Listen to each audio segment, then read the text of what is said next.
Hey, what's going on, guys? Welcome back. It's Claytano. Thank you so much for tuning in as always. And we are back with a How Important Is It video. This is a series where I take your guys' comments and suggestions and then relay them and answer them in a video form.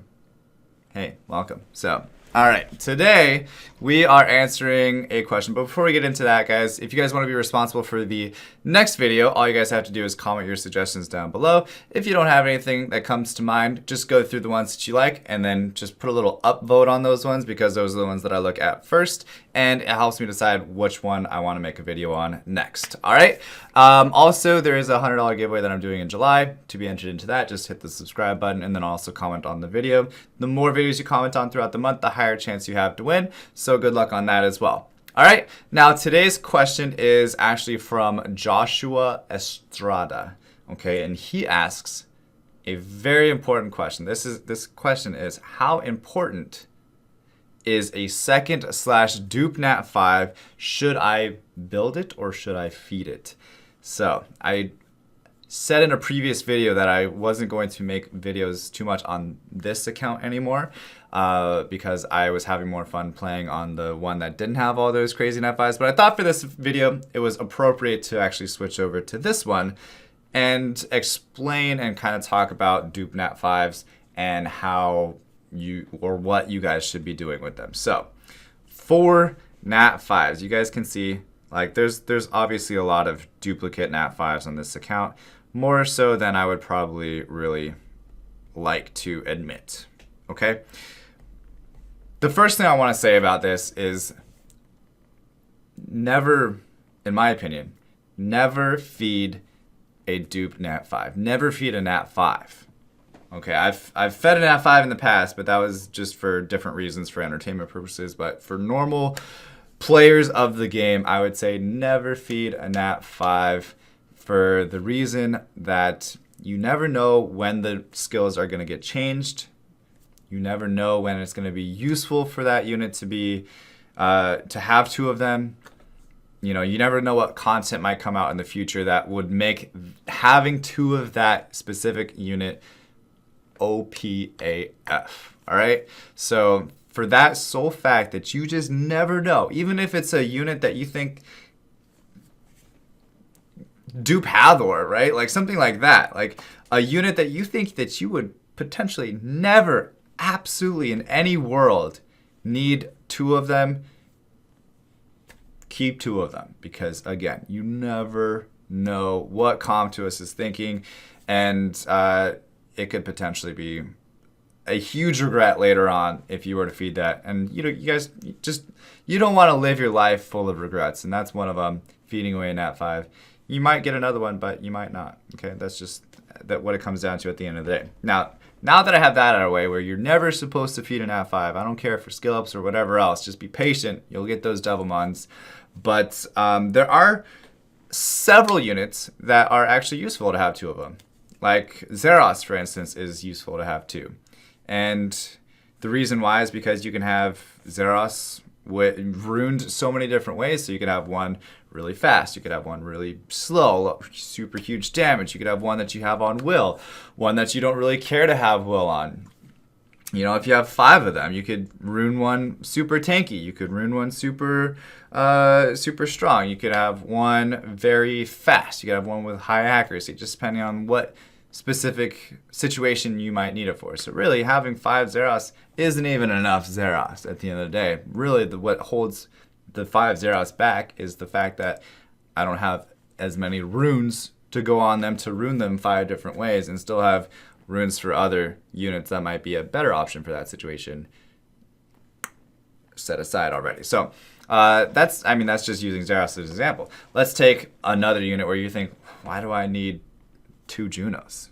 Okay, why do I need 3? Why do I need 4? Why do I need so many Junos, right? What can I do with that many Junos? What can I do with 2 Junos? Well, you could build one. I mean, you could build it a couple different ways. Okay, you could build one violent for RTA, throw people off. That is something that has happened in the past. A violent high crit rate Juno is actually something that is very scary. You can also have one that is, you know, just super tanky on despair, like like I have. You could have one on Revenge, you could have one on Nemesis. And you would actually find yourself using each one in a separate situation that you wouldn't normally see. Now let's look at something more obvious with Tiana, okay? I have one that's super fast, and then I have one, okay, so this is super fast on Swift, and then I have one that's not so fast at plus 112 speed on speed crit damage attack for my cleave AOs. So really, I think if you guys are creative enough, there's always a use for a second nat 5. Now, one that's a little bit harder, I must say, is going to be Hathor. Because somebody asked me that earlier this week, actually. They're like, I got a dupe Hathor, what do I do with it? And I actually have, I actually got a dupe Hathor not too long ago as well. And I was like, what would I actually do with 2 Hathors? I'm trying to think of it right now, actually, as I speak. So one, obviously, is very fast, resistance, violent will, defense, HP. Use it in RTA, and it does great. Pair it with Ganymede, perfect. The second one, I don't know. Maybe, like, I'm trying to think of a different type of build that you can use for maybe, like, TOA hard or something, but really this build would be just fine. And you know what? Okay, I figured it out. So I would build one on Swift and make it super fast. It would take so many people off guard because you have that second skill here, which does Sweet Dreams. But not only do you have that second skill, but you also have the third skill that reduces everybody's attack bar by 70% each and puts them to sleep for 2 turns, which is crazy OP. You basically get 3 turns on the other people before they get to move.